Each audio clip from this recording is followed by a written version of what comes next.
Antes de nós começarmos a falar, gostaria que você fizesse juntamente comigo uma oração de adoração. Feche seus olhos onde você está, mesmo sentado. Coloque seu coração em Deus, a presença do Espírito Santo dentro de você. O Espírito Santo é a doce presença de Deus em nosso coração. E nós adoramos a Ele, porque Ele também é Deus. Espírito Santo, nós te adoramos. Muito obrigado por o Senhor estar aqui conosco. Muito obrigado pela tua presença, pela tua unção, pela tua graça. Mesmo conhecendo todo o nosso interior, o Senhor está aqui conosco. Nós podemos sentir a tua presença. Nós te adoramos. Te adoramos, Jesus, porque o Senhor é o nosso Salvador. O Senhor é aquele que morreu por nós, que se sacrificou, para que através da tua morte na cruz, nós pudéssemos ser herdeiro de toda a plenitude da graça. E nós te adoramos por isso. E a ti, Pai das luzes, em que não há dúvida ou sombra de variação. Senhor da glória, aquele que não podemos ver, mas podemos sentir a tua presença. Nós te agradecemos, porque através do sangue de Jesus nós podemos entrar no lugar santíssimo. Nós podemos entrar na tua presença e não só contemplar a tua face, mas nós podemos deitar no teu colo. Nós podemos ficar escondidos no teu esconderijo. E aí nós encontramos o descanso. Só temos na tua presença. Nós te adoramos, Deus. Te adoramos muito. O Senhor é o nosso amado. O Senhor é aquele que nós mais desejamos. Muito obrigado por tudo. Te adoramos, Jesus. Te adoramos, Espírito Santo. Entregamos esta reunião nas tuas mãos. Que o Senhor possa fluir poderosamente. Que a tua palavra encontre corações férteis.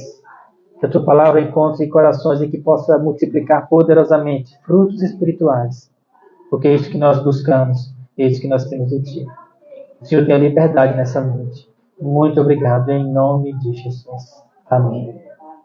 Amém? Amém. Tem que ficar assim. Mas tudo bem, a gente vai dando jeito. Pode sentar, queridos, pode sentar. Eu estava tendo uns flashbacks aqui na minha mente, porque eu já participei de muitas reuniões assim. Muitas na nossa casa, na nossa garagem, e na casa de irmãos. E digo a vocês, com toda a experiência que eu tenho, esse momento aqui ele é muito importante. É semelhante, sabe o quê? Eu vou comparar com vocês. Eu tenho 3 filhos, só que 2 que são biológicas, são nossas, né? E nós acompanhamos desde novinho e elas cresceram, elas chegaram em casa no primeiro dia e elas caminharam e elas cresceram. Hoje uma tem 25 e outra tem 20. A de 25 está morando com a gente, ela, a esposa, e a nossa filha, e a nossa neta, de 8 e 9 meses, 7, vai fazer 9. E aí todas as memórias de quando elas eram pequenas vêm, sabe? E aí eu chego em casa e minha esposa fala que eu fico feito besta, que a avó é besta mesmo, com ela. E aí eu consigo relembrar como foram importantes aqueles momentos com as minhas filhas, e 5 anos de uma para outra, mas como foi importante e como foi rápido. Quem tem filho sabe como é rápido. Só que é um momento tão importante, aquela criança dentro de casa, caminhando, sujando, tomando cuidado, se alimentando, usando comida na boca, a proximidade, o afeto. Quando eu chego, ela começa a sacudir as pernas, assim, parece que vai pular fora. Quer dizer, faz isso com o pai também, mas faz comigo também. Mas a simplicidade da inocência do começo. Só que é tão rápido. E quando eu vejo esse momento aqui, eu lembro de quantas vezes eu passei por momentos assim, como isso é importante. A simplicidade, o estar junto, a proximidade. Eu conheci igrejas que começaram... Eu comecei algumas igrejas na garagem da minha casa, que se tornaram igrejas grandes. Outras que nós participamos continuam assim nas casas. Outras que foram para prédios e depois voltaram. Eu mesmo atualmente faço as reuniões em casa, faço transmissões ao vivo. Porque esse momento de estar junto, essa simplicidade, Isso é muito importante. É muito bom igrejas grandes, com muita gente, com muito tudo, de parede, ação, instrumento, grupo de louvores e tanta coisa que você não sabe nem para onde ir. Só que é igual filho. É muito bom ter filhos adultos. Eles são independentes. Agora um está no canto, outro está no outro, e nós estamos livres. Só que, né, já cresceram. Só que o momento da dependência da criança, da dependência da simplicidade, ele é muito importante. Aleluia. Tem que crescer? Cresce, lógico. Tudo que não cresce está com deficiência. Não é verdade? Mas o crescimento não é só na quantidade de pessoas, é principalmente na maturidade e na fé. Mas enquanto não cresce, aproveita o momento. Aproveita a simplicidade, aproveita as reuniões, aproveita o café na mesa, as conversas de pós-culto, que eu sei que tem. Né? A mesa da comunhão é excelente. Sentar e conversar. Muitas vezes, quando nós estamos em igrejas grandes, nós perdemos isso. Não é a mesma coisa de você fazer parte e você depois do culto sentar para tomar um cafezinho e conversar, do que você pegar os irmãos e ir para uma pizzaria. É muito diferente. Eu já fiz muito as duas coisas. Eu hoje prefiro sentar na mesa e ficar conversando ali, partes. Olha, nós já temos de casa, já teve reuniões depois do culto, as pessoas saíram de casa às 2 da manhã, e todo mundo tem que trabalhar às 6. Mas a conversa foi fluindo em torno da palavra. Quantas vezes nós fizemos isso, né? Cochilando assim, os meninos no canto, dormindo, e aí ficava porque é bom. Comunhão é o que tem de mais importante no reino. Comunhão é a verdade, a sinceridade, a proximidade, o estar junto. Tanto é que Jesus tinha uma multidão que seguia ele, mas ele, quando todo mundo ia embora, ficava com os 12. Dos 12 tinha 3. Por quê? Porque era o que estava perto. O que estava junto. João encostava na cabeça dele, ele tinha intimidade. Intimidade é só para quem está junto. Amém? Amém? Essa foi só a introdução. Vamos à palavra? Mateus 13, 29, joio e trigo. Abre Mateus 13. Aleluia. Oi? Abre Mateus 13. Aleluia, aleluia. Essa parábola é uma das poucas parábolas que Jesus explica ela. Assim como a parábola do semeador está no mesmo texto, depois ele explica a parábola do joio. Vocês devem ter lido outras vezes, mas eu quero ler novamente com vocês. Amém? Mateus 13, 24. Pode deixar aberto aí que nós vamos ficar nesse texto. Enquanto vocês vão abrindo, eu vou tomar um gole d'água. Eu não precisava dizer isso não, né?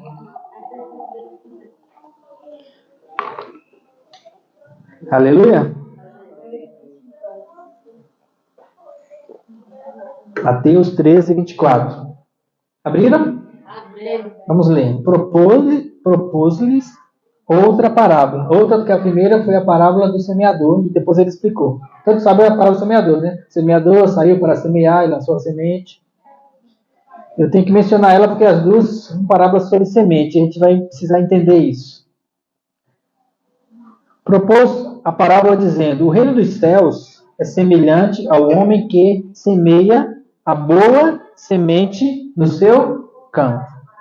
Mas dormindo os homens que semearam, veio o seu inimigo e semeou joio no meio do trigo e retirou-se.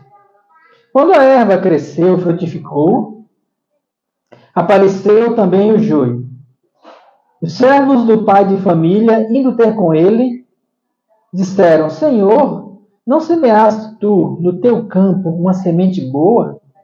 Então por que tem joio no meio? E ele lhes disse: um inimigo é quem fez isso. E os servos então disseram: quer, pois, que nós vamos arrancá-los? Ele disse, porém, não. Para que, ao colher o joio, não arranqueis também o trigo junto com ele? Deixai crescer ambos juntos, até a ceifa. E por ocasião da ceifa, direis ao ceifeiro: colhei primeiro o joio, atai-o em molhos para queimar, mas o trigo ajuntai-o no meu celeiro.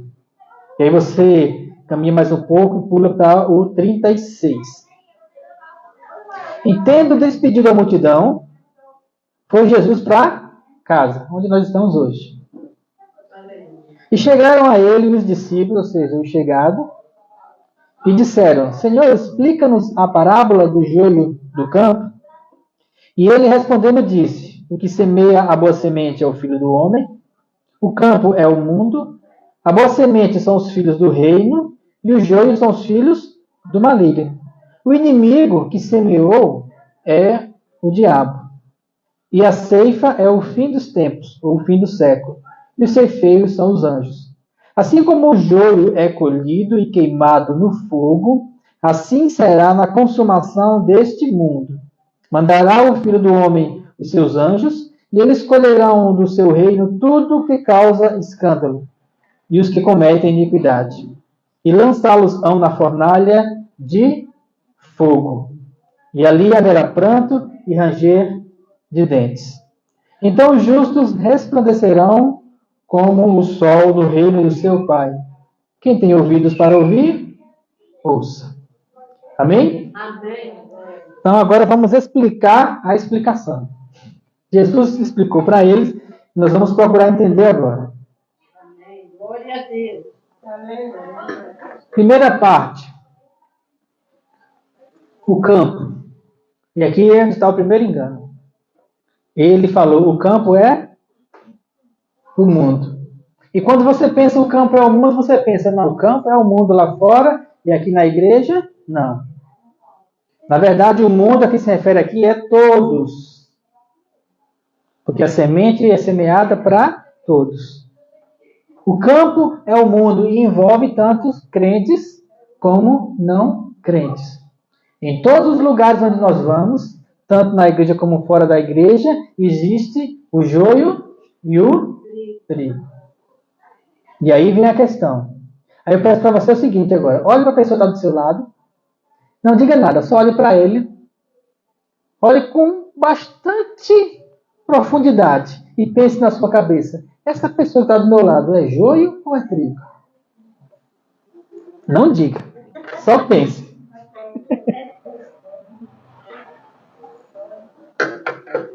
Como saber? Ah, mas a pessoa que está comigo é a pessoa que me ama, é a pessoa que está próxima. Só que nós não ficamos só com pessoas próximas ou pessoas que amam a gente. Nós andamos no mundo, nós andamos no campo, porque o campo é o mundo. E onde nós andamos existem várias pessoas que são joio e que são trigo. Como saber? Esta é a dificuldade. Como se preparar para que a gente só se alimente de trigo? E a primeira coisa que eu digo para vocês é: não tem como saber. Não tem como saber dos outros. Nem os anjos sabem, porque os anjos, segundo a palavra de Jesus, chegou para ele e falou assim: e aí, vamos separar tudo, passar a foice? E ele falou: não. Agora não pode, vocês não vão conseguir discernir. Aleluia. A semente dessa explicação é o quê? O que ele falou na parábola do semeador? A semente é... O que é a semente? Eis que o semeador saiu para semear, uma parte caiu à beira do caminho, outra parte caiu nas pedras, outra parte caiu entre os espinhos, outra parte caiu em terra boa. E quando ele foi explicar, ele disse: a semente é a... Fala com mais vontade, irmão. A semente é a palavra. A mesma semente que foi falada lá é a semente que foi falada cá. A semente é a palavra. E quando ele fala que a semente são os filhos de Deus na explicação, é porque a semente boa, colocada no nosso coração, faz com que nós nos tornemos filhos de Deus. Os filhos de Deus são aqueles que têm a boa semente. A boa semente é a palavra de Deus. Aquilo que o inimigo lançou fora, aquilo que não foi boa semente, que foi semeada pelo diabo, foi o joio. Lembrando que o joio também é uma semente. Semente e semente que é lançada dentro do coração. Semente de joio e semente de trigo. Como saber? Não tem como saber. O diabo, ele semeia a semente, porém, a semente que o diabo semeia, ela não pode ser consumida. O joio é algo muito parecido com o trigo. Muito parecido com o trigo. Nós não temos joio aqui, mas eu estava vendo alguns vídeos da internet, eu já vi outros vídeos também sobre isso, e acho que você deve ter visto um plantador com uma espiga de joio e uma espiga de trigo, e ele mostra as duas assim, e ele fala assim, olha, não tem como discernir a olho nu. Por fora não tem como você saber. Não tem como você chegar e dizer assim, esse aqui é joio, esse aqui é trigo. Por quê? Porque elas são a mesma coisa. No entanto, aí ele pegou, amassou assim na mão, uma tinha dentro umas sementezinhas, igual arroz. A outra não tinha nada.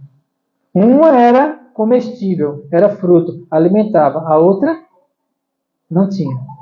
Só que como nós vamos saber? Nem os anjos têm como saber. Quando é que se sabe?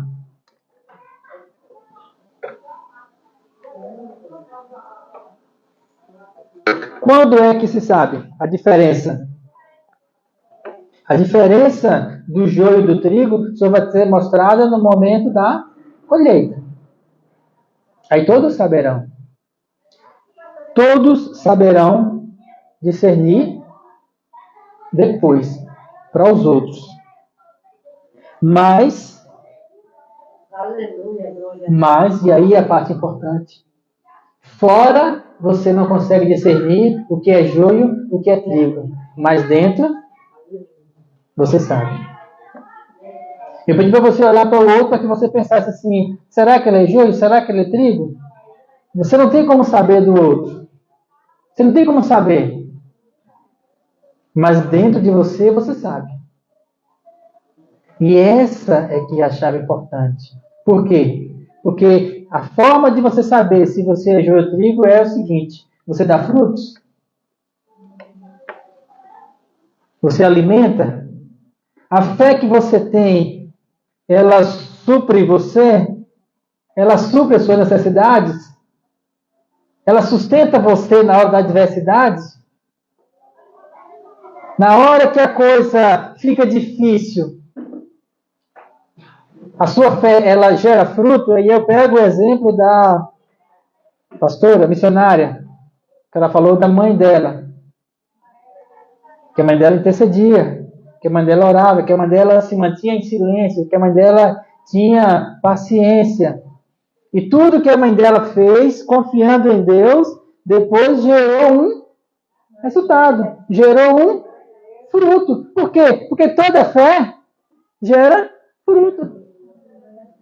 É muito simples entender isso. É só entender aquilo que frutifica e aquilo que não frutifica. Só que dentro do nosso coração, e aí eu volto para o mundo, dentro do nosso coração, que nós estamos também nesse mundo de uma forma geral, dentro do nosso coração foi plantada a semente boa, está sendo plantada a semente boa a cada reunião, a cada culto, mas também o inimigo vem sorrateiramente e lança joio no meio. O que vai frutificar em nós?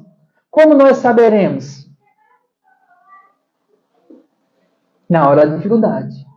Por isso é importante a gente ter um entendimento dentro de nós daquilo que nós consumimos como palavra de Deus, daquilo que nós vivemos, daquilo que nós temos como práticas espirituais. Porque são a nossa prática espiritual, pessoal, íntima com Deus, que faz com que os resultados apareçam na nossa vida. Quando eu falei sobre reuniões simples, é porque muitas vezes na intimidade, na simplicidade, a gente consegue ter mais condição de partilhar, de ter, se alimentar um do outro. Uma vez eu participei de uma igreja muito grande e eu passei por um momento muito difícil e eu chegava numa igreja de 1000 pessoas, eu olhava para um lado para o outro e não tinha ninguém que dissesse assim, mas vamos sentar e conversar? Todo mundo estava lá, todo mundo estava junto, todo mundo estava adorando a Deus, todo mundo estava servindo a Deus, todo mundo participava dos eventos, todo mundo dava suas ofertas, mas todo mundo, quando terminava, ia para sua casa. Como acontece? Porque é uma impessoalidade. E a vida em Deus, ela é muito próxima. Por isso que muitas igrejas hoje resolveram fracionar, trazer para as reuniões nos lares. células, pequenos grupos, e aí tem vários nomes, várias coisas. Todos eles, na verdade, têm o mesmo sentido. Qual é o sentido? O sentido da comunhão, o sentido de estar junto, o sentido de partilhar coisas do reino, o sentido de um fruto, de um alimentar o outro. Que era isso que Jesus fazia. Ele dizia assim, eu sou o pão da vida. Pão é feito de quê? De trigo. Aquele que de mim se alimenta. E como é que as pessoas se alimentavam de Jesus? Ele dizia, a minha carne é alimento, porque a carne dele foi morta na cruz, mas ninguém foi lá comer da carne de Jesus, literalmente. Talvez a doutrina, a teologia católica, ela fala na transubstanciação, que ela diz que na hora da ceia, a carne, o pão se transforma em carne. É da forma que eles creem, quando você ingere. Mas o que nós sabemos é que o trigo, que é feito o pão, representa aquilo que é Jesus para nós. Ele é o nosso pão, o pão da vida que desceu do céu. Jesus alimentou aquelas pessoas na comunhão com eles e hoje nós nos alimentamos desse mesmo Jesus. Quando nós temos comunhão. Precisamos tomar cuidado com aquilo que nos alimenta. Precisamos tomar cuidado, e hoje eu tenho muito cuidado onde eu tenho ido, seja em reuniões grandes ou em reuniões pequenas, de tentar ensinar para as pessoas como é importante que nas pequenas coisas, na simplicidade dos detalhes dentro do nosso coração, a gente consiga perceber a grandeza de Deus. Porque muitas vezes hoje nós nos preocupamos com tantas coisas, com tanta visibilidade, com tanta evidência, e na hora que nós precisamos de fato de uma fé, nós precisamos de fato sentir a presença do Espírito Santo dentro de nós, e aí bate vazio. Toda a construção de Deus, todo o alimento de Deus, toda a vida de Deus em você, ela acontece primeiro dentro de você. Ou somente dentro de você. Aquilo que está dentro é que é externado. Jesus falou dos fariseus assim, vocês limpam o copo por fora, mas não cuidam do copo por dentro. Ora, se você não cuida do copo por dentro, é dentro que está sujo. Lave o copo dentro e fora não precisa, porque o alimento, o líquido, ele fica dentro.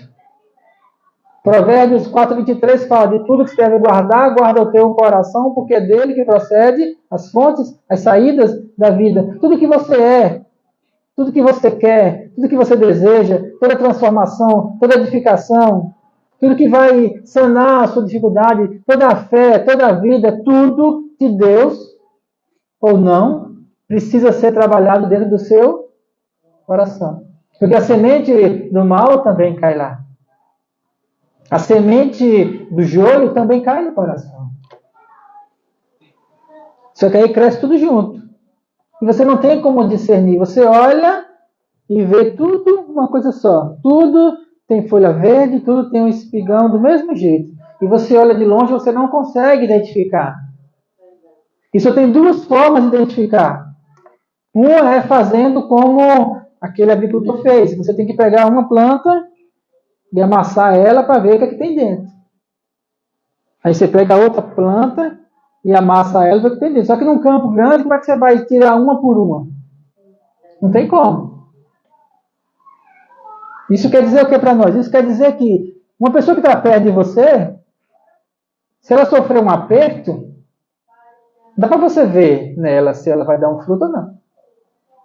Às vezes as pessoas perto da gente, a gente percebe como elas passam por dificuldades, e na dificuldade a gente percebe se ela está dando um fruto de trigo ou se ela só tem joio, dentro dela, se ela está vazia, sem nada. Só que mesmo percebendo isso, mesmo percebendo no outro que ele não está dando fruto, nós não podemos fazer nenhum tipo de julgamento. Porque o julgamento será feito quando? Quando vier o fogo. Por que o fogo? Porque o fogo ele prova todas as coisas. Ou a dificuldade prova todas as coisas. Quando eu estava meditando sobre o trigo e como é separado o trigo do joio, eu me lembrei de uma coisa. Quando eu era menino lá na roça. Quem já foi da roça aqui? Quem? Já foi? Plantou feijão? Como é que debulhava o feijão? Eu não sei aqui. Lá na Bahia onde eu fui criado, meu tio pegava aquele toceiro de feijão seco, colocava no canto assim, aquele monte, e começava a descer, é assim também? Uma ripa desse tamanho, um pedaço de madeira, e pá, pá, pá, chega o suor escorria. E revirava, e batia, e batia, e batia. As vagens que tinha feijão, ela se abria na porrada. E aparecia o fruto. A que não tinha feijão, ela se abria também, só que não tinha nada. E no final, o que fazia? Tirava aquela trançado de coisa seca, né? Jogava para o lado, pegava o feijão e aí ia para a peneira, né? Quem já fez isso? Né? Vocês não sabem. Ah, vocês são da cidade. Mas tem vídeo no YouTube, né? Aí fazia assim, né? Aí depois ficava só o feijãozinho pronto para ser consumido, o alimento. Mas aquele feijão para sair da vagem, ele levava muita porrada. O trigo é do mesmo jeito. O trigo ele passa por um processo de moer.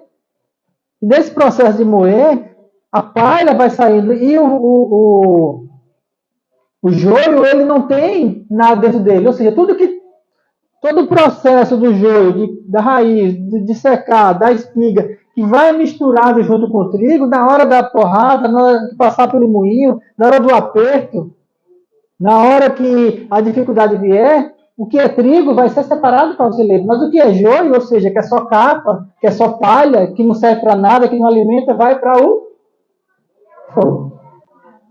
E o fogo prova. Muitas vezes na dificuldade, nós somos provados da fé que nós temos. Quantas dificuldades eu passei. E muitas delas eu percebi que eu não tinha fé para suportar aquilo. Conhecendo a palavra. Conhecendo a palavra. Conhecendo aquilo que Deus diz. Só que uma coisa é eu ler aqui. Outra coisa é eu entender aqui. E outra coisa é quando eu creio aqui. Ler, todo mundo lê. Plá, plá, plá, plá, plá. Entender é só ler 2 vezes que já entende. Ah, então ele falou isso, quis dizer isso. Senhor, explica-nos a parábola. Olha, é o seguinte. A semente... Alô? A semente é isso. O campo é o mundo. Aqui o semeador é o filho do homem. Sou eu que semeio a palavra, porque eu sou a palavra. O outro inimigo é o diabo. Que lançou, tá? Entenderam? Tá, entendi. Só que na hora do aperto, na hora que Jesus foi levado para a crucificação, na hora que a coisa ficou difícil, nenhum deles entenderam. Nem Pedro, nem João. Todos eles não acreditaram. Todos eles arredaram. Todos eles fugiram. Todos eles ficaram com medo. Mas a semente estava lá. Depois, ressuscitado, depois que viram, depois que já estava tudo revelado, aí Jesus chegou para Pedro e falou: e agora, Pedro? E agora? Que já passamos o processo. O que é que tem aí dentro? Que semente ficou daquilo que eu plantei nesses 3 anos? Eu estou falando assim, mas a pergunta foi: Pedro, tu me ama? Entendeu? Quando Jesus perguntou para Pedro, tu me ama? Não foi só assim: Pedro, tu me ama? Ah, tá, amo. Não é assim tão simples. É igual a gente quando está casado. A gente está casado, quando está namorando, fala: você me ama? Não. Não, mas peraí. Tá assim, eu amo? Só que esse amo, ele pode ser um amo simples, ou pode ser um amo que tem carregado de toda uma história junto. E aí quando Jesus perguntou para Pedro assim: Pedro, tu me amas? Veio tudo. Desde o dia que ele largou as redes. Desde quando ele recebeu a unção e os paralíticos e os demônios eram curados, os paralíticos eram curados, e onde eles andaram a multiplicação dos pães, e eu acho que foi um rebuliço na cabeça de Pedro. De quando ele negou, de quando ele cortou a orelha de Malco, de quando ele foi chorar depois que o galo cantou, de quando ele correu na frente de João para ver o sepulcro vazio, e ele estava lá na praia só de Jesus. Jesus falou: e agora? Está entendendo? É muito mais do que simples palavras. Tem a ver com aquilo que você sente. Pedro, tu me ama? Amo, Senhor. Então, cuida. Seja o semeador, cuida dos colheirinhos. E caminharam pela praia. E de novo Jesus perguntou. E na terceira vez a palavra diz assim que Pedro se entristeceu muito, chegou para Jesus e falou assim: Senhor, o Senhor sabe todas as coisas. Do tipo assim, o Senhor sabe a nossa história até aqui. E aí eu volto para aquilo que eu falei em relação aqui à igreja. Quando você chega lá na frente, dos que estão juntos, dos que vão ficando pelo caminho, não sei quanto tempo vocês estão reunidos aqui, mas quando você vai reunindo, você tem uma história. E essa história, quando chega lá na frente, de nada vai adiantar se essa pergunta que Jesus fez a Pedro, ela não tiver um sentido. Tipo assim, a gente está aqui porque a gente quer só levar um ministério para frente ou porque a gente se ama? Porque se não tiver amor... E por que eu estou falando de amor, então, se nós estamos falando de joio e trigo? Não tem nada a ver uma coisa com a outra? Eu fugir da mensagem? Não tem como. Porque quando nós falamos de frutos, em Gálatas diz, mas o fruto do Espírito é... Habla esse texto. Gálatas 5, não é isso?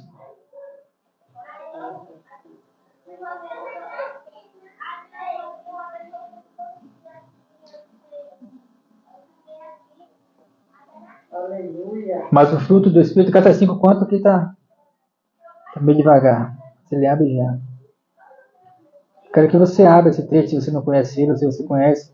Eu gosto de ler o texto, sabe, com calma. Oi?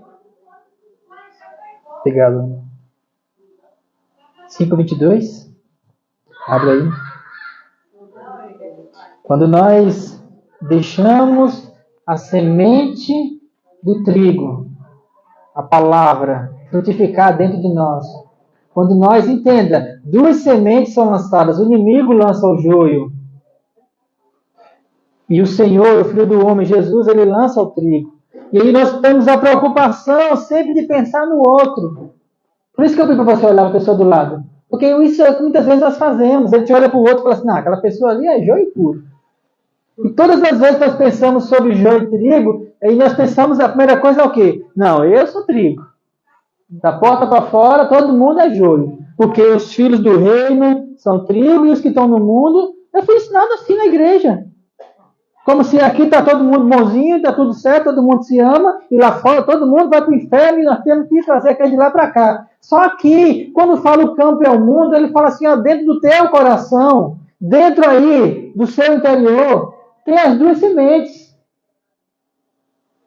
Dentro do teu coração, o Senhor, o Filho do Homem, ele lançou a boa semente, mas sorrateiramente, constantemente, à noite, quando a gente dorme, quando a gente não vigia, o inimigo vem e lança um joiozinho lá.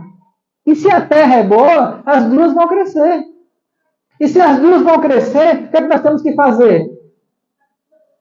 Dentro de nós, procurar discernir aquilo que dá fruto.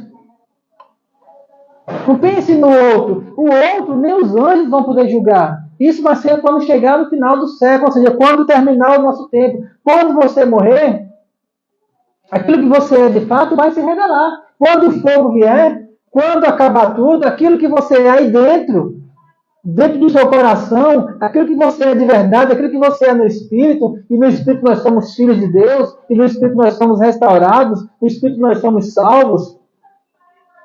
Ué, mano, eu amém.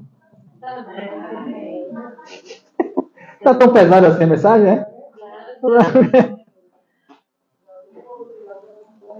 No Espírito nós somos salvos, no Espírito nós somos herdeiros com Cristo de todas as coisas.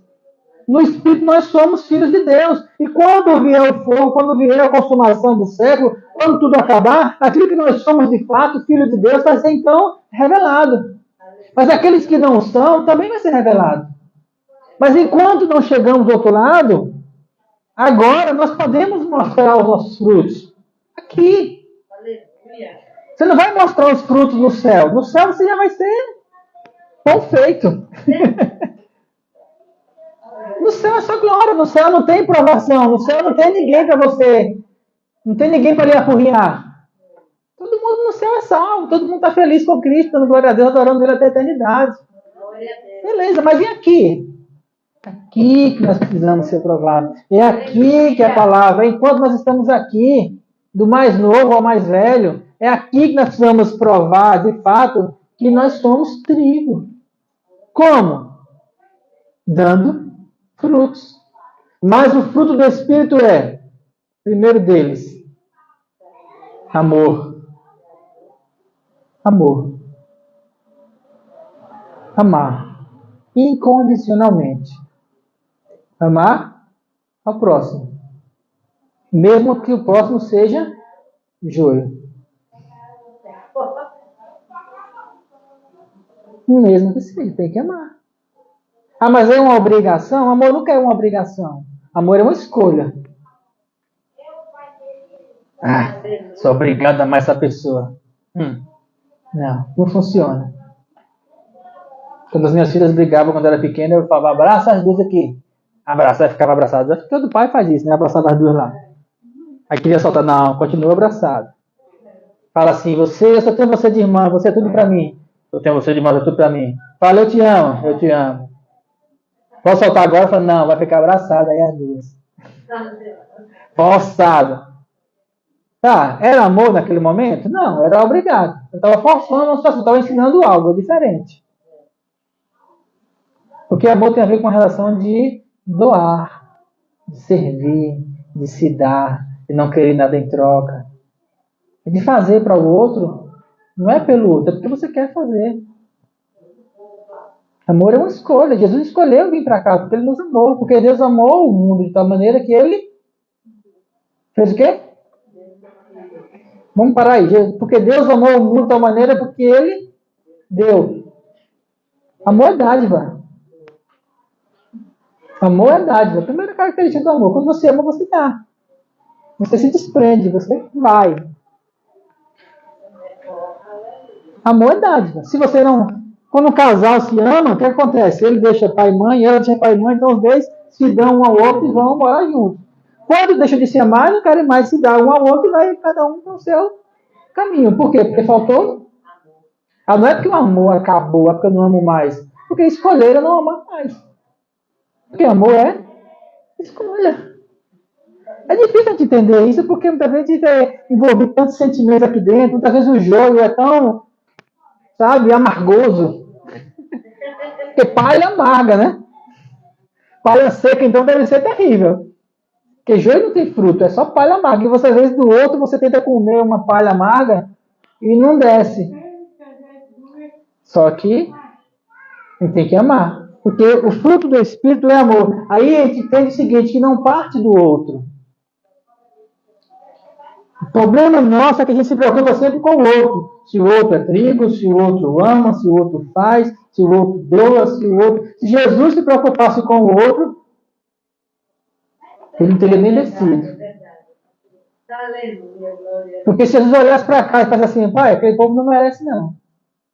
O pai ia dizer o quê? Não, isso é uma verdade. Eu sou a verdade. Então, pela verdade, o Senhor também sabe que é a verdade. O Espírito Santo vai dizer o quê? É verdade mesmo. Ninguém merece, não. É verdade. A verdade é essa. Só que Ele amou o mundo de uma maneira que deu. E Jesus falou assim, não, nós vamos lá.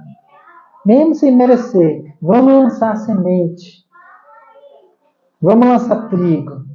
E aí vamos ver o que acontece.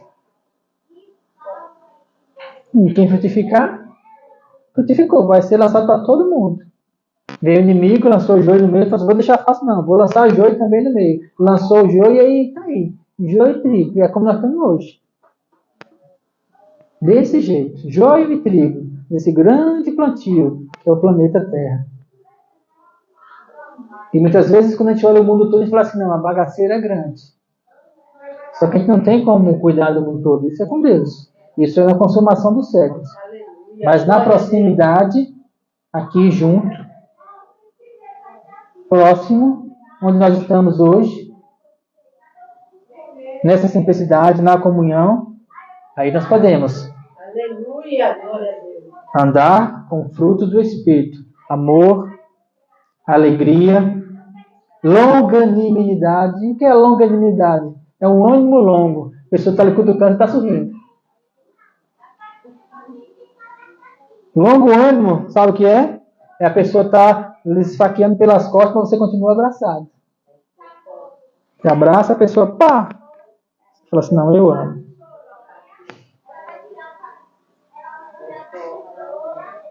Longanimidade é não revidar. Benignidade, bondade. Pediu, pôde servir, sirva. Ajudar, pôde ajudar, ajude. Sempre ter um coração bom. Sempre ter uma atitude de bondade para com os outros. Servir é reinar. Maior é quem serve. Jesus falou isso. Eu entre vocês sou aquele que serve. As pessoas entendem essa parábola errado. Ele falou assim, quem é maior? Aquele que está sentado à mesa ou aquele que está em pé para servir? Aí todo mundo pensa o quê? Não, quem está em pé é o maior. E aí o exemplo que tem hoje é o exemplo mais fácil. Está sentado no restaurante, você vai lá, senta, tem o garçom do lado. Você está sentado, o garçom está em pé. Quem é o mais importante ali? Não. Quem é o mais importante? Quem está sentado. Imagine, você está sentado, chega no restaurante. Estou arrumadinho, senta lá. Como é que você faz? Garçom, cardápio. Garçom vem lá, sim senhor, patrão, o que você deseja? Quem é o importante ali? Quem é o moral? Quem está sentado. Quem está sentado é que é o importante. O garçom já está ali? O senhor quer o quê? Então, eu quero aqui a melhor pizza, a melhor peixada desse restaurante. Aí você vai lá e escolhe. A peixada que a gente daqui, vamos valorizar nossa culinária. Você vai lá e pega aquela queca no camarão, boa toda. É bom. Agora eu acertei mais no alimento. Agora eu acertei. Aí vamos lá, a gente repete, né? E o garçom faz o quê? Patrão é forte, vou servir. E aí você vai pedindo, ele vai. E Jesus falou assim, eu entre vocês sou aquele que... Jesus, nessa parábola que eu fiz, ele é o garçom. Mas ele não é só o garçom. E além dele ser o garçom, quando ele vai com a bandeja, ele também é o alimento, porque ele é o pão da vida. Ele não só serve você, mas ele serve você com ele mesmo. Ou seja, tudo que ele tinha para nos dar, ele nos deu. A própria vida, tudo dele. Então ele se deu completamente. Se doou, ele se matou. Aleluia. Se eu quisesse, eu pediria ao meu pai, me dê miríades de anjos aqui para poder me tirar daqui. Ele não falou assim? Se eu quisesse, eu podia pedir ao meu pai e viria miríades de anjos. Ele não falou isso? Quando perguntaram a ele, tu és rei? O que ele disse? Meu reino não é esse mundo. Ele poderia ter saído ali a hora que ele quisesse. Só que ele não quis. Por quê? Por causa de quem? Por causa de mim. Miserável pecador. Eu fiz tanta coisa errada. Mas ele me amou. Ele se deu por mim, mesmo sem eu merecer. Isso é graça. E aí, quando nós entendemos a graça, quando nós entendemos isso, aí nós podemos, então, dar frutos de amor, de bondade, de benignidade, de fé. Nossa, Jesus fez tudo por mim. Morreu naquela cruz. Morreu por mim. Para que eu pudesse ser salvo, para que eu pudesse ter todas as coisas. Tudo que Jesus conquistou na cruz é um direito que Ele me deu. Toda autoridade me foi dada no céu e na terra, Ele falou. E tudo que eu recebi, eu passo para vocês. E aí, quando Ele passou tudo para nós cremos nisso. E nós, então, temos um fruto de fé. Nós firmamos nosso coração e falamos assim, eu creio. Eu creio que eu não vou para o inferno. Eu creio que eu não vou sofrer. Eu creio que fé é um fruto que está dentro de nós que nos mantém firmes, inabaláveis. Não é para os outros, não é para as circunstâncias, é aqui dentro. Ó. Isso é aqui, é do meu coração, eu creio. É manter-se firme. Independente das circunstâncias. É pegar a palavra, a semente aqui dentro e falar assim, agora eu estou firme. Aleluia! Simples assim. Isso é um fruto. Mansidão. Essa aqui está escassa. Ai, como eu tenho visto tanto crente brabo esses dias. Um dia um ficou brabo comigo, porque estava lá bravo com sei lá o quê. Acho que foi na época da política. E eu perguntei assim, rapaz, Jesus no teu lugar fazia o quê?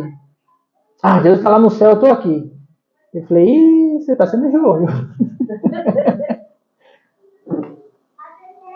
Você está bravo demais. Não, porque isso você vai falar, rapaz, se você tem fé, se você confia em Deus, vai para os frutos do Espírito. Mansidão é o fruto do Espírito. A gente tem que ser manso.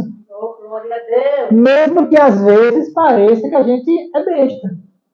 Só que ser manso é diferente de ser besta. Ser besta é quando você não está enxergando a situação. Ser manso é quando você enxerga a situação, você entende o que está acontecendo e você decide não revidar. Por amor. Ser manso é quando você enxerga todas as coisas e fala assim, não. Ser manso é aquilo que a irmã falou aqui. Ele chegava falando, ele chegava criticando, ele chegava esbravejando e eu me mantinha em silêncio. Aí tem que ir por dentro, muitas vezes está tudo em rebuliço, mas você pega o fruto da fé e mantém quieto para manter a mansidão e a temperança. E o que é temperança? Domínio próprio. Controle. Aqui dentro. Uma vida estruturada, uma vida emocional, uma vida espiritual edificada, automaticamente vai ter uma vida emocional estruturada. Por quê? Porque tudo parte daqui de dentro. Todas as coisas partem do coração. Entenda, o teu coração é onde está plantada essa semente. É no teu coração onde foi lançado o trigo. É no teu coração onde também o inimigo sorrateiramente lançou o joio. É no teu coração onde as coisas vão dar frutos.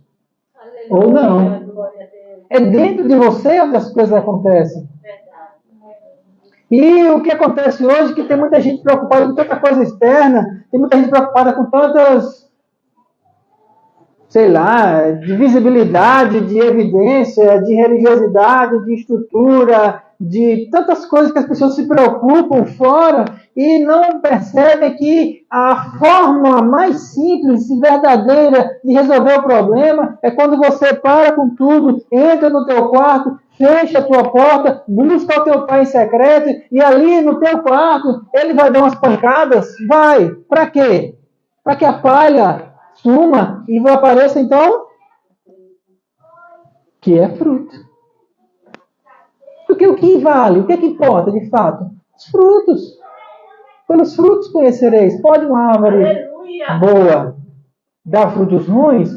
Ou pode uma árvore ruim dar frutos bons? É o mesmo sentido. Joio e trigo. Tanto uma quanto outra estão onde? Então não pense no outro. Não julgue o outro. Não tem como. Olhe para dentro de você. Quem é você? Aí agora eu posso fazer assim, olhe para a pessoa. Você não tem um espelho aqui. Olhe para um espelho. Se imagine você olhando para o espelho. E aí você faz a pergunta que eu fiz no começo. Essa pessoa que você está olhando agora, ela é joio ou é trigo? Porque o outro vai ter que fazer isso com ele. Quando a gente começa a fazer esse tipo de exercício, de olhar para dentro de nós e buscar em nós aquilo que é verdadeiro,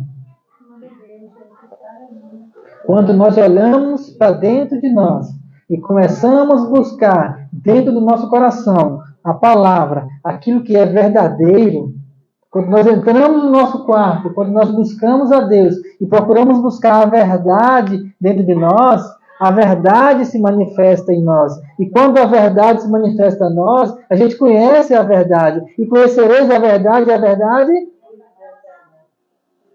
Por isso tem tanto crente preso hoje. Não é porque ele não conhece a verdade da palavra, é porque ele não consegue enxergar a verdade dentro dele. Se não enxergou a verdade dentro dele, então precisa rever toda a sua vida. Desmancha tudo para poder fazer de novo. Porque quando o vaso não está bom, e faz de novo. E isso que muitas vezes nós temos preguiça ou dificuldade de fazer. Por quê? Porque muitas vezes nós estamos amarrados com algumas espigas de joio, que é bonitinha, que é coloridazinha. E nós ficamos apegados a ela, algumas coisas dentro de nós, e a gente não quer se desfazer disso. E fica ali, não, Senhor, mas isso não. Não, Deus, espera aí. E Ele olha para você com todo o amor do mundo, com toda a paciência, com toda a longanimidade, com toda a graça que o Espírito Santo tem. E diz para você assim, filho, isso não dá fruto. Joga isso fora. Não, Senhor, mas é que eu gosto tanto.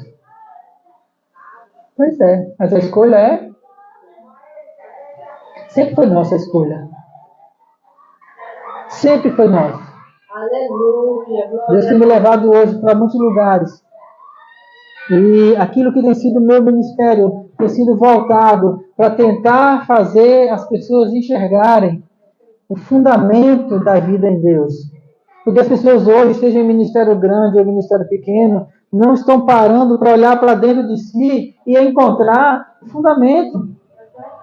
Tem gente que se esqueceu até daquilo que viveu lá quando se converteu, no primeiro amor. Tem gente que se esquece do tanto que foi transformado. Tem gente que se esquece de como era ruim no lamaçal do pecado. Tem gente que se esquece de como era comer lavagem de porco ou querer lavagem de porco. E não... Imagina o filho pródigo voltando para a casa do pai e depois saindo de novo. Aí você fala assim, ele seria muito idiota de fazer uma coisa dessa. Será que a gente não enxerga ninguém que estava na sujeira, que veio, se limpou e depois volta para a sujeira de novo? Por quê? Porque não para pensar. Não consegue meditar.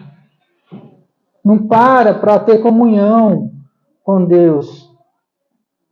Não para estar a sós com Deus. Aleluia.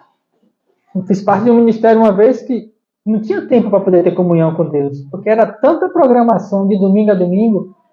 Porque assim, estudava na época, era estudo, igreja, ia para casa dormir, acordava, ia estudar, estudava no tempo integral, saía da escola, ia para a igreja, aí era uma programação na segunda, na terça, na quarta, na sexta, era tudo disso, era tudo daquilo, era daquilo, aquilo outro. E chegou um dia que eu olhei e falei assim, Deus, eu estou indo para onde? É tanta coisa. E aí eu fui para casa. Na época não tinha celular, ninguém ligou para mim, me tranquei no quarto. Falei, Deus, e agora? Ele falou assim, agora é só nós dois. E depois daquele dia eu descobri que tudo que eu preciso resolver, a igreja ela mostra o caminho. Mas a igreja não é o caminho. A igreja é o mapa do caminho. Mas a igreja não é o caminho. A igreja ela direciona você. Mas ela não vai resolver os seus problemas. Ela vai dizer você onde você vai resolver os seus problemas. E a forma de você resolver os seus problemas é na presença de Deus. Aleluia. Tem muitos pastores hoje que tomam para si a responsabilidade de Deus. Como? Não, se eu tiver dificuldade eu resolvo. Só que nunca dá certo você resolver todas. Você nunca vai saber. Por mais que um pastor escute, ele nunca vai saber o que está no coração do outro. Por mais que ele aconselhe, por mais que ele tenha experiência, mas somente a palavra, a semente, quando você lança no coração aquilo que diz, e quando a pessoa vai para a comunhão com Deus, é onde você vai encontrar a resposta para a sua dificuldade. Aleluia, glória a Deus. Qual é o trabalho do pastor? O pastor, ele guia as ovelhas para a água, guia as ovelhas para o pasto, guia as ovelhas de volta para o aprisco. No outro dia ele faz o quê?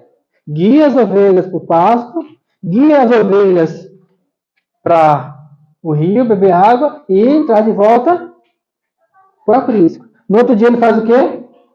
Guia as ovelhas até elas engordarem. Ele cuida das feridas, ele trata. Mas o pastor não mastiga pela ovelha.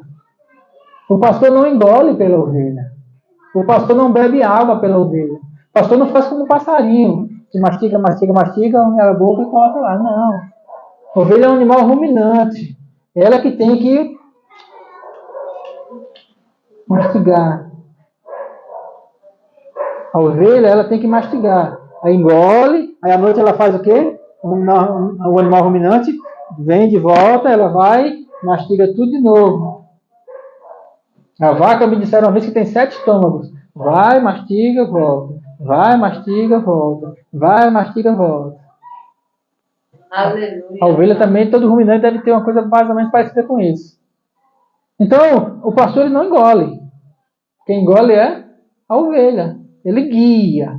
Se você não mastigar, se você não ler a palavra, se você não meditar, se você não entrar no teu quarto, se você não buscar o alimento, você não vai se encher. Se você não se encher da palavra, se você não se encher de Deus, se você não buscar a Deus na sua intimidade, na hora que você precisar de um fruto, na hora que a coisa dificultar, na hora que o fogo vir, aí você pode olhar assim e dizer assim, eita, só tem joio aqui.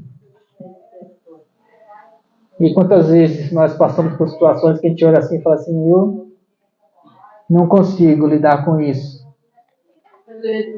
Não tenho alimento aqui dentro suficiente. Aí a culpa é de quem? Aí a gente quer botar a culpa na igreja, no pastor, em sei lá quem. Só que tudo que nós precisamos já está pronto. O Espírito Santo já está em nós. A palavra já está em nós. A graça já está em nós. Eu digo para vocês uma coisa. Jesus não vai mais morrer naquela cruz. Por ninguém. Jesus não vai mais vir à terra para contar a parábola como ele fez da outra vez. Ele só fez isso uma vez.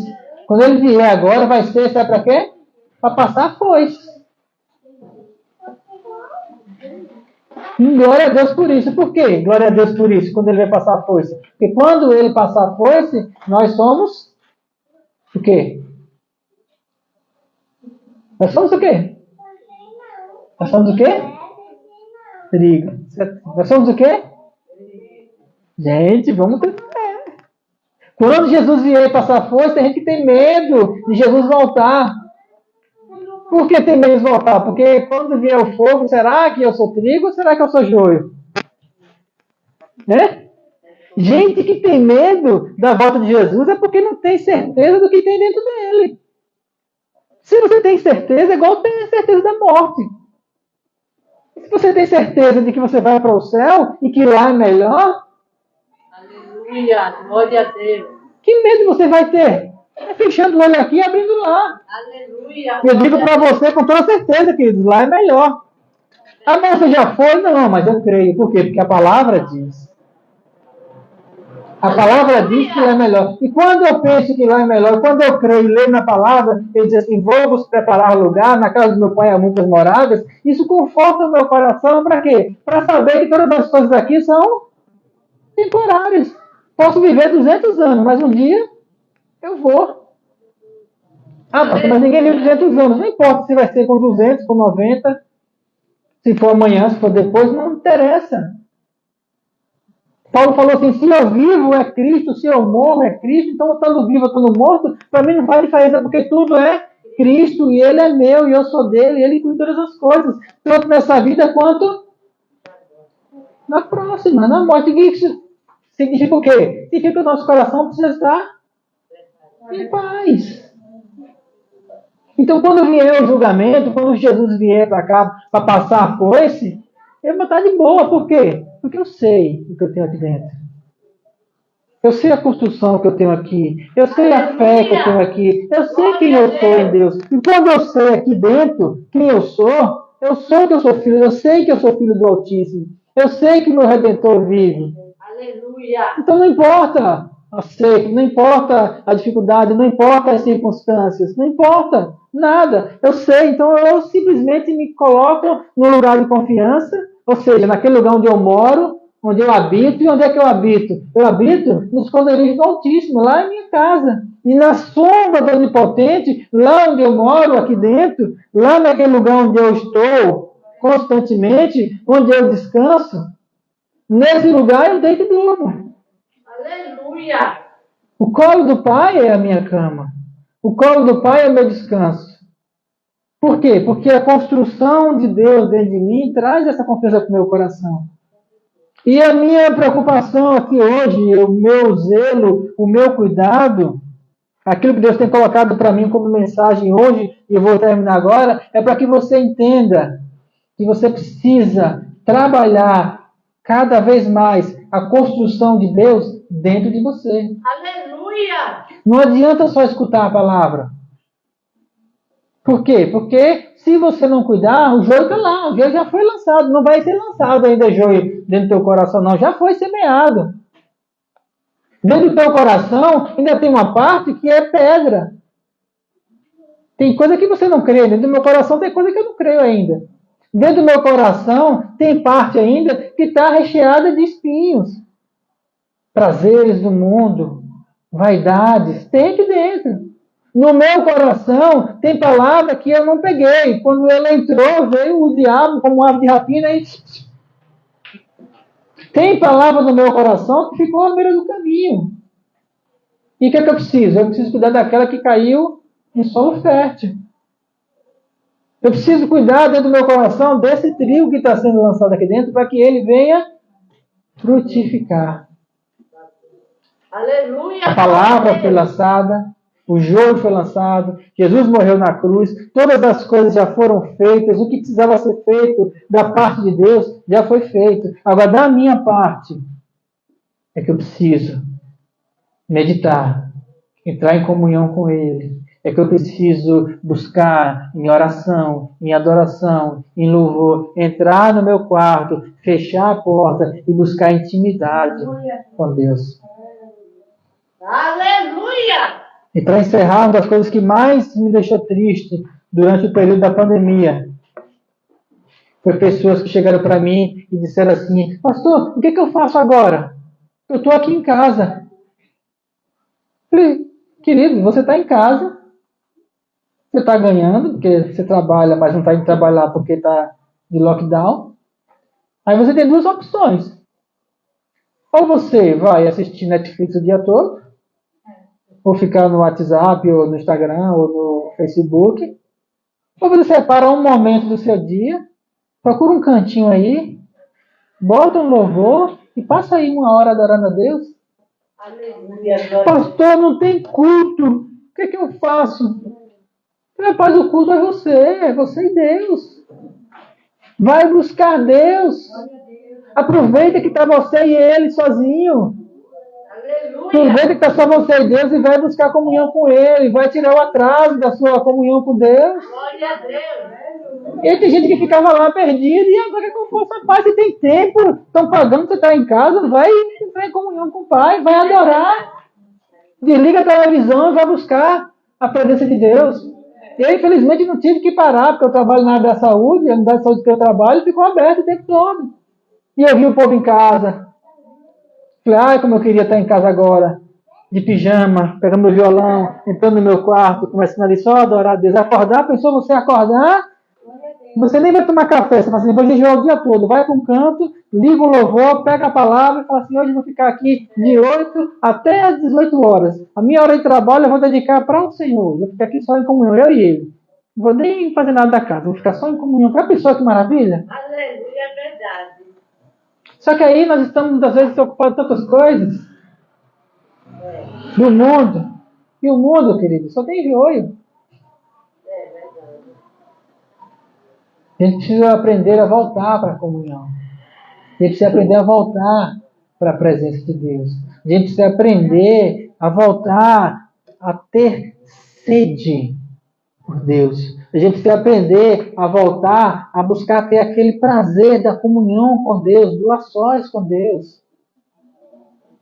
Aleluia! Isso era a coisa que Jesus mais fazia. Ele curava todo mundo, ele multiplicava pão, ele falava parábolas, mas o que ele gostava bem de fazer, sabe o que era? Dar uma fuga. Jesus, indo para o monte sozinho, orava. Passava a noite toda lá. E de manhã ele tinha um monte de coisa para fazer, e ele expulsava meio mundo de demônio, curava meio mundo de gente, explicava a parábola para outro tanto de gente, escutava um bocado de apurrinhação de fariseu hipócrita, e chegava de noite, ele fazia o quê? Fechava lá, às vezes Pedro e João ia com ele, e ele perguntava assim, nem 1 hora vocês podem estar aqui junto comigo? Não tem nada não, vocês não querem, mas eu vou. E ele ficava lá, com o Pai. E foi 3 anos nessa. Aleluia. Até que hoje ele está lá completamente, como também nós vamos estar. Mas enquanto ele estava aqui, o que é que ele mais tinha desejo? O que é que ele mais buscava? O que é que ele mais queria? Mesmo ele sendo homem, com a mesma limitação mental que a gente tem. Limitação fala porque Jesus era homem, então tudo que ele precisou crescer e aprender, ele precisou desenvolver, ele era menino, ele precisou aprender todas as coisas. Ele precisava escutar o Espírito, como homem, ele precisava escutar o Espírito Santo. Deus falava com Jesus do mesmo jeito que fala com a gente hoje. Ele tinha que ir para o canto, orar, e Deus falava com ele, então ele ia. Não, agora nós vamos para Cafarnaum. Não, agora nós vamos para Jerusalém. Não, nós não vamos passar aqui agora. Ele tinha que se retirar para poder escutar do Espírito Santo, para poder viver a vida que ele tinha que viver. Porque com a gente quer que tudo chegue de mão beijada. É verdade. Como se fosse tudo pronto. Não, eu vou para lá, eu passo o tempo todo fazendo sei lá o que da minha vida, e hoje que não falta entretenimento pra gente. E aí eu quero que Deus cuide de tudo, sem escutar o Espírito Santo. Aí quando chega na frente eu recebo uma lapada, recebo uma rasteira do diabo, e volto assim, mas Deus, o Senhor não cuidou de mim? Aí Deus pergunta assim, mas você veio aqui pro quarto pra gente conversar, para poder lhe orientar, para lhe dar as dicas do que você precisa fazer na sua vida? Não veio, então. É igual o filho, quando chega em casa e fala, ah, pai, aconteceu assim, assim, assado. Foi, por quê? Você me perguntou? Você pediu minha opinião? Se tivesse pedido, eu ia dizer, não vá por esse caminho que você vai quebrar a cara. É a mesma coisa, gente. Gente, a vida de Deus é simples. O problema não está em escutar Deus, o problema está em parar. O problema está em a gente chegar no canto, sossegar, parar, entrar no quarto e ter comunhão com Ele. Aleluia. Eu conheci pastores que ficaram perdidos. Perdidos como? Não sabia o que fazer, só sabia orar no culto. Tinha tanto culto, só sabia orar no culto, porque ele se viu em casa, de domingo, sem poder ir para a igreja, ele não sabia orar em casa. Não sei se vocês conheceram alguns assim. Eu conheci uns assim, ficaram perdidos, atrasados. Aí botou a culpa no diabo. Ah, porque o diabo quer fechar as portas da igreja. Não, foi fechada a porta de prédio. Mas a igreja, como essa aqui, que se reúne nos lares, ou a igreja que nós somos, a comunhão, a vida em Deus, a unção do Espírito Santo, aquilo que é realmente espiritual, desde Pentecostes até hoje, nunca foi fechada. Mesmo na Idade Média, a Igreja Católica mandando matar todo mundo que se reunisse que não fosse católico. Era guilhotina, era fogueira. 1500 anos assim. E passou 1500 anos, estamos hoje aqui em 2023, né? 2023, e o que nós estamos fazendo aqui hoje? Vivendo a palavra, vivendo o reino. E se o mundo chegar a mais 50 anos, que eu acho que não chega, Jesus volta antes a passar a foice, mas se chegar, daqui a 50 anos, vão ter pessoas se reunindo, vão ter pessoas pregando o Evangelho, vão ter pessoas falando que Jesus é Senhor, vão ter pessoas vivendo a intimidade com o Espírito Santo. Porque foi assim com a minha bisavó, com o meu bisavô, com meus avós, é assim comigo e eu ensino isso para os meus netos. No caso agora para a minha neta. Quer dizer, vou ensinar, que ela não sabe ainda não. Mas já fica lá em casa escutando os louvores. Por quê? Porque aquilo que nós somos em Deus, hoje, já é o começo daquilo que nós vamos ser na eternidade. Não tem diferença. Agora, se você acha melhor aqui, se você quer viver nessa vida para sempre, você acha que lá vai ser ruim, vai ser monótono, vai ser sei lá o quê, e você acha que aqui está bom, que aqui é o melhor lugar do mundo para estar, nesse mundo, você está enganado. Você não entendeu ainda o Evangelho. Porque boas novas é o quê? Olha, vocês não vão mais para o inferno, vocês vão para o céu. Não tem a ver com essa vida, não. Tem a ver com a próxima. O importante é lá. Mas aqui, hoje, nós somos chamados para dar frutos. E frutos que partem daqui de dentro. Trigo, que alimenta as nossas vidas e aqueles que estão perto de nós. Aleluia! Se coloque em pé. Glória a Deus, aleluia! Aleluia! Feche seus olhos.